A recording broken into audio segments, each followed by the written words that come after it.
Salut, et bienvenue. N'hésitez pas de vous abonner. Merci. En route pour de nouvelles histoires. Conda vous racontera son histoire.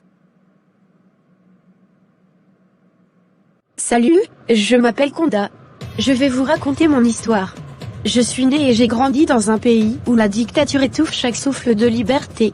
Mon histoire est celle d'une jeune fille qui, malgré la peur omniprésente, a trouvé la force de résister et de rêver à un avenir meilleur. Ce récit est un témoignage de courage et d'espoir, un hommage à tous ceux qui, comme moi, ont refusé de se taire. La dictature était une ombre constante dans nos vies. Les murs avaient des oreilles, et chaque mot, chaque geste était surveillé. Mes parents m'ont appris très tôt à se méfier de tout le monde, même de nos voisins. La peur était devenue notre compagnon quotidien, mais elle ne pouvait pas étouffer mon désir de liberté. Ma première résistance fut silencieuse mais déterminée.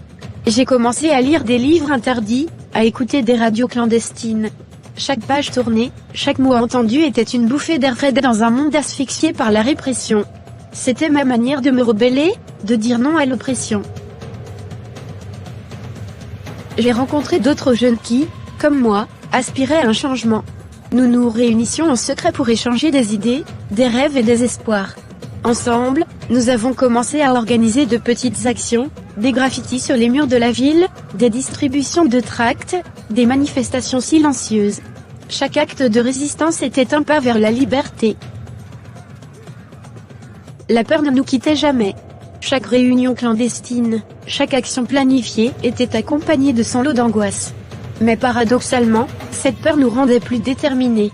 Nous savions que le moindre faux pas pouvait nous coûter cher, mais c'était un risque que nous étions prêts à prendre pour un avenir libre.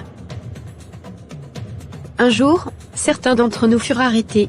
Les rumeurs de torture et de disparition nous parvenaient, amplifiant notre peur. Pourtant, nous n'avons pas cédé. Nous avons continué à nous battre, à résister. Car chaque sacrifice nous rapprochait un peu plus de notre rêve de liberté. Aujourd'hui, la dictature n'est plus aussi puissante qu'elle l'était autrefois.